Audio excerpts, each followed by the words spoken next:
Right. So we are going to discuss the planning. So when it comes to the planning, the process of establishing, right, the process of establishing goals and a suitable course of actions for achieving those goals, that's known as planning. So planning is a process of establishing goals. So after establishing goals, we don't be just, but we also want to identify the suitable course of actions for achieving those goals. Not only establishing the goals, but also we need to decide how we can achieve that goal. So that is going to be planning, right? And another definition is deciding the goals and objectives for an organization and preparing how to meet them. So goals are normally long term and objectives are short term. So deciding the goals and objectives of an organization and preparing how to meet them can be defined as planning, right? So what are the main activities of planning process? So we know that planning is a process. So this planning process has some activities, main activities. So now we are going to look one by one. What are those activities, right? The first activity is going to be establishing goals. So without establishing goals, we can't do anything. So planning is the first function of management, right? There are four functions: planning, organizing, leading, and controlling. So the planning process, the planning is the first function of the management, right? So now we are going to see the main activities of the planning process. First one, establishing goals. So without establishing goals, there won't be a plan, right? So you need to establish the goals, right? In next 5 years, what I'm going to achieve. That's your personal plan, right? So you can have goals. Next 5 years, what I'm going to achieve, right? So you have a goal for the next 5 years. So how, after establishing how you are going to achieve those goals, so you are setting a plan. So that is planning. So identifying objectives and strategies. You identify objectives and strategies, right? Then you do an environmental analysis. Not only you establish the goals and objectives, but you need to look at the environment, because according, when you analyze the environment, your goals and objectives could change according to the changes in the environment, isn't it? Next one, resource analysis, then identifying opportunities and threats. So when it comes to opportunities and threats, when you analyze the external environment of a business, you will get opportunities and threats, right? You can identify opportunities and threats in the external environment. So you need to identify them. Then identification and analysis of performance gap. So once you have a plan and once you have a results, right? When you don't achieve a goal, there will be a problem, there will be a gap, right? So you need to identify that and analyze that. Then making strategic decisions and preparation of the plan. You need to make strategic decision, and also you need to prepare the plan. Next, implementing this strategies or implementing plans. So after establishing goals, you don't be just, right? In order to achieve that, you need to implement it. Then measuring the success and controlling. You need to measure the success and you need to control whether you are able to achieve the desired goal, or is there a gap. So what is the reason for the gap? So those things will be done in the measuring the success and controlling. Okay. Then moving forward, uh, so understanding the vision and the mission of the organization and establishment goals required to make them a reality should be done. Yeah, of course. So you need to understand the vision and mission of the organization. So what is an organization? Organization is a collection of people. Organization is a collection of people working together to achieve a common task. So that is an organization. So understanding the vision and the mission of the organization and establishment of goals required to make them a reality should be done. Not only establishment of goals and make them a reality, that also should be done. The objectives and strategies that match with the existing mission and goals should be identified. Here the policies, actions, rules and regulations and programs are determined. Right, moving forward. Identification of the opportunities and threats which influence in the achievement of the objectives of the organization, and identification of strengths and weaknesses will be done in environmental analysis. So when you do an environmental analysis, you will get the SWOT: strength, weakness, and opportunities, threats. Right? Strength and weakness you can identify in the internal environment. Then opportunities and threats can be identified in the external environment. Here a SWOT analysis can be done. Analyzing which resources are required to achieve goals and objectives of the organization is done in resource analysis. So in the resource analysis only you do which resources are required to achieve goals and objectives. So that is done in the resource analysis. Similarly, the strength and weaknesses that the organization possesses compared to that of the current and future competitors are also analyzed here. Not only that, current and future competitors are also done here. Financial management and abilities of the employees, right? Moving forward,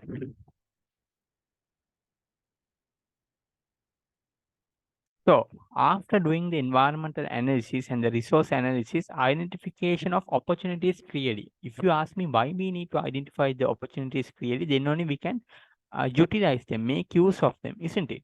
So clearly that the organization can have an identification of threats. For an example, not only the opportunities, but also you need to identify the threats. For an example, changes in the market, rules and regulation, technology, competitors' behavior will be done. Identification of how far the current situation influence to achieve the expectation, and identification of the changes that should be done in accordance with that is known by gap analysis. So you are going to identify how far the current situation influence to achieve the expectation and identification of the changes, right, should be done in accordance with that is known as gap analysis. Next, selection of the most suitable strategy. Through identifying and evaluating the alternatives is the strategic decision making. So you will be having more alternatives, right? So out of those more alternatives, you must select the best. So that is done in this strategic decision making. The matching active plan should be prepared and implemented. Next, the matching active plan should be prepared, not only prepared, but also it must be implemented. The successfulness of the implemented plan should be reviewed regularly. Yeah, fine. So it must be reviewed, right, regularly to check whether it's taking place properly. Accordingly, examining if the performance take place as planned. Of course, that's what we are doing here. And if not, making changes in the planning process should also be done. Yeah. So if the performance is not taking place according to the plan, then you must make changes in the planning process in order to correct that, right? So accordingly, a well-prepared plan should consist of the following facts. So, which plan can we say a well-prepared plan? Can we say every plan is well-prepared? No. So, a well-prepared plan should consist the following facts. So, let us see what are those facts. Okay. First is vision, right? Then mission statement. Then you have goals or aims. Then policy, strategy, procedures, rules, programs, and projects, right? Okay, fine.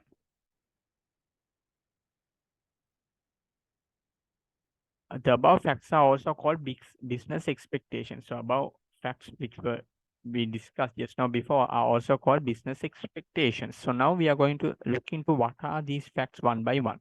So vision, first vision. So this can be mentioned as a statement that guides the entire organization. So vision is the statement which guides the entire organization, the whole organization, my dear, and that compresses the entire affairs of the organization. This is a statement prepared by the owners or the heads of an organization. Normally, the vision is there, no, guys. It is prepared by the owners or the heads of an organization, right? That is vision. So in your school also there is vision and missions. Okay. So next, mission statement. This is a statement that explains the vision widely further. So what is mission statement? It explains the vision widely further, that guides the individuals of the organization to perform and that distinguishes its organization from the affairs of the other organizations. This decides the nature and the direction of an organization.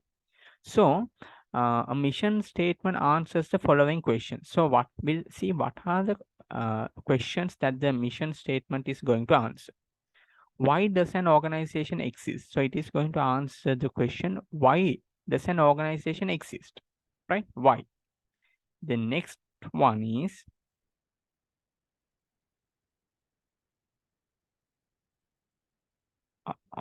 yeah, why does an organization exist? Then what is its mission? What is its mission? An organization existing, why, and what is its mission? Then what does it do? What does it do? Then what does it expect to reach in the future? Now we told there will be a goal to reach in the future. So what does it expect? So what is that? The factors that should be included when preparing a mission statement. So now we are going to look into the factors that should be included when preparing a mission statement. So when you are preparing a mission statement, guys, so there are some factors that should be included. So let us see what are those factors. First one is target customers. So if you are running um, a business, right? For an example, if you are running, we'll say, if you are running an educational institute, your target customers are going to be the students. And next one is the nature of the business. So what is the nature of the business, right? Then market. What is the market? Then expected growth or survival. Then values, beliefs, and philosophies. Significance of the big business. Significance that distinguishes it from the other businesses. So significance is that what distinguishes it from the other business, right? So that's what they are meaning here in the term significance of the business, right?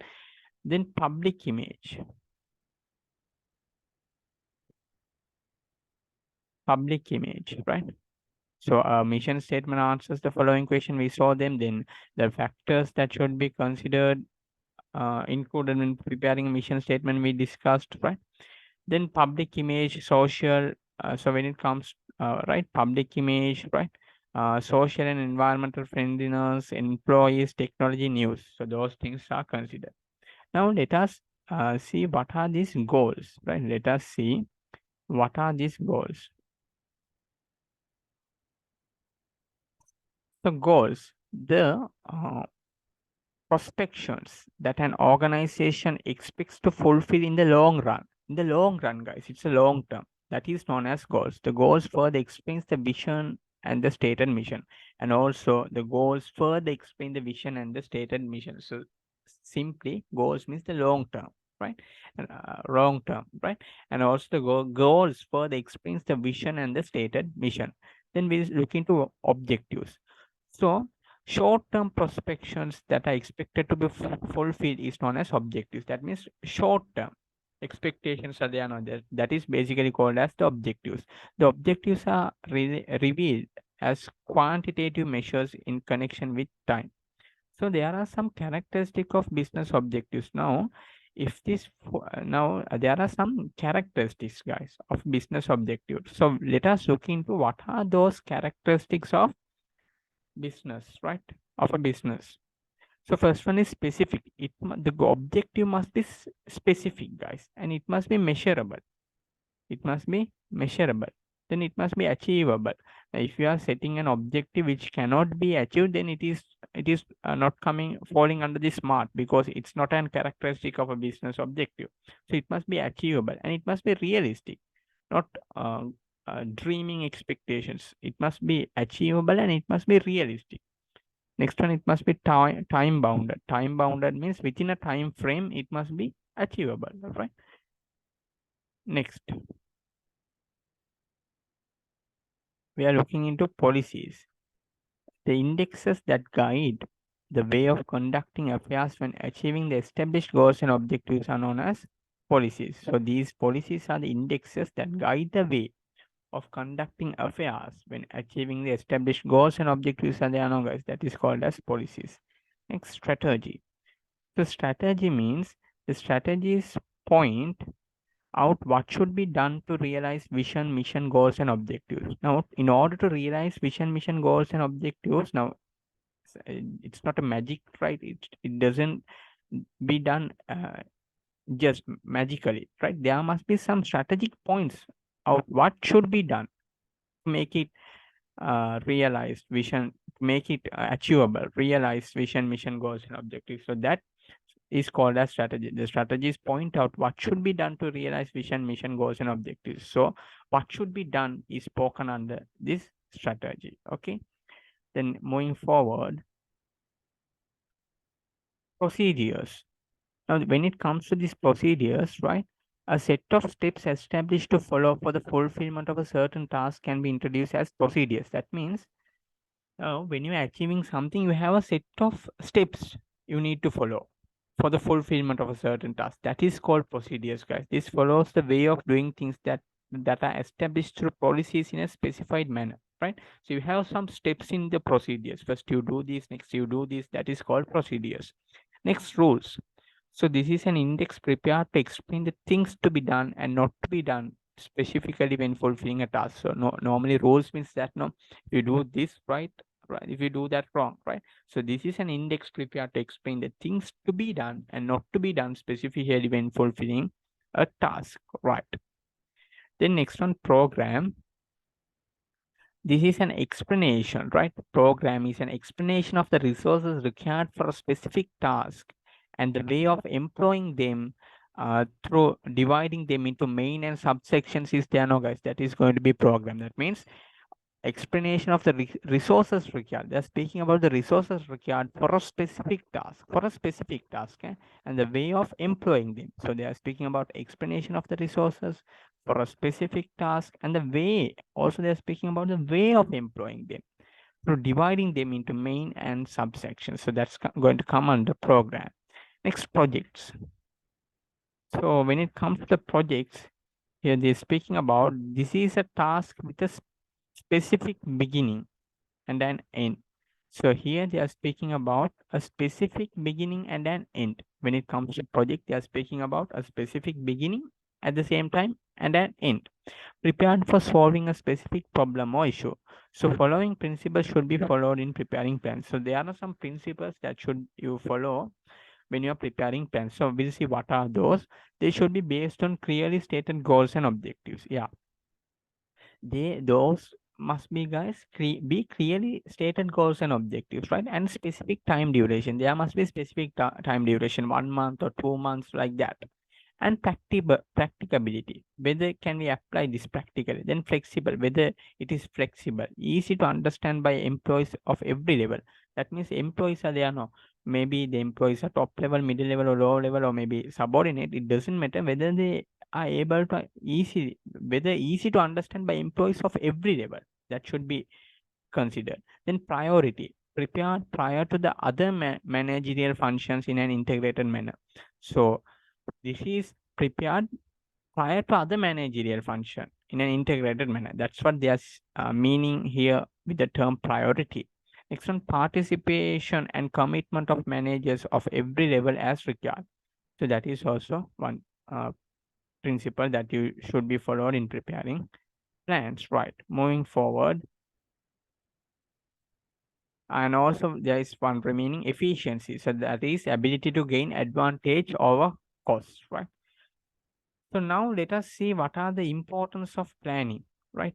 We spoke about planning. So now we'll see what are the importance of planning. So the importance of planning has emerged due to following reasons: to face future uncertainties and dynamic environment successfully. The future is uncertainty, no, guys. So you can't predict what will happen, right? So if you want to face the future uncertainties, when you have a plan, you can face the future uncertainties. And also dynamic environment successfully. So always the environment is dynamic, subject to many changes. You can, but you can still face those things because you have a plan. Then next one, to use resources efficiently. Normally the resources may be limited, will be limited. So that's why we are studying management. So we are going to study how to use those resources efficiently. Hmm? Next one, to facilitate controlling. Now in controlling, the fourth function of management is controlling. We'll be studying that.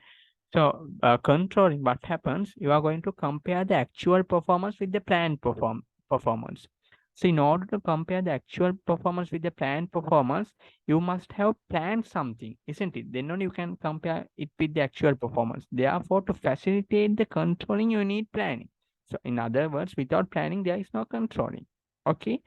Next on, to give managers an opportunity to think about the future of the organization through planning. So in the managers can think about the future. Okay, this is our goal, so this is what we do. So they can think about the future. Why? Through the planning, because we have done a planning. Then to direct and integrate other functions of management. So there are other functions of management, right? So to direct and integrate them, we need planning. Okay, right. Then to ensure the continuity and the growth of the organization. Yeah, guys, now we need a plan also for to ensure the continuity, right? So we don't close down the organization tomorrow, right? We need to continue. Therefore, we need a plan. Next one, to evaluate current and future competition. To face the future competition, so the current competitions, if you have a proper plan on it, you can evaluate them, right? You can evaluate them. So to evaluate current and future competition, you need planning, right? You need planning. So then only you can evaluate the current and future competition. Next one, to motivate other parties and get them acknowledged. So when you are having a planning, you can motivate other parties, guys. So that when they get motivated, it increases the productivity, right? Okay. Some of the problems, right? So now we are going to discuss some of the problems and limitations emerged in planning, right? We'll discuss application of incorrect and inadequate information. So if you don't have enough information, then it's going to be a problem, right? And incorrect, if it is if you are preparing the plan using incorrect information, then also it's going to be a issue. Preparing plans based on the past trends or an existing data, no, right? So if you are preparing plans, you should not prepare based on past trends. So if you are preparing plans based on the past trends and existing data, then it's going to be a problem. Next, preparing plans beyond the ability and the capacity. Now, for an example, you have a your organization has a capacity. This is our target. This much on sales only we can achieve. But if you are if you are setting some goals that you can't achieve, that's going to be a problem, isn't it? So preparing plans beyond the ability and the capacity. Next one, insufficient interest and dedication in preparing the plan. Yeah, that's also, guys, now going to be a problem. If you are if there is insufficient interest and dedication in preparing the plan, they are not interested, then also it's going to be a limitation. They're not getting the involvement of the employees of all levels. So we need to get the involvement of employees in the all levels now, guys. Then only this task will be better. So if you're not getting that, then it's going to be a issue. They're not receiving the cooperation of employee to implement the plan. And also to implement the plan, you need to receive the cooperation of employees. If the employees are not giving the cooperation, then can you implement the plan? No. So that's also going to be a problem. Believing that the plan will work as expected after being implemented, no, right? It's not a magic. So you after you implement the plan, you imagine that it will go as it is. No, it doesn't happen. Plans not being integrated to the entire management system. So if it's a proper plan, it must be integrated to the entire management system. Next one, inadequate knowledge about the planning. So if you don't have if you don't have a good knowledge, right? If you don't have a good knowledge about the planning, then it's going to be a problem. So inadequate knowledge about the planning is going to be a problem. Then feeling that the planning is pointless. So if you are feeling that the pointless, that's going to be a limitation, right?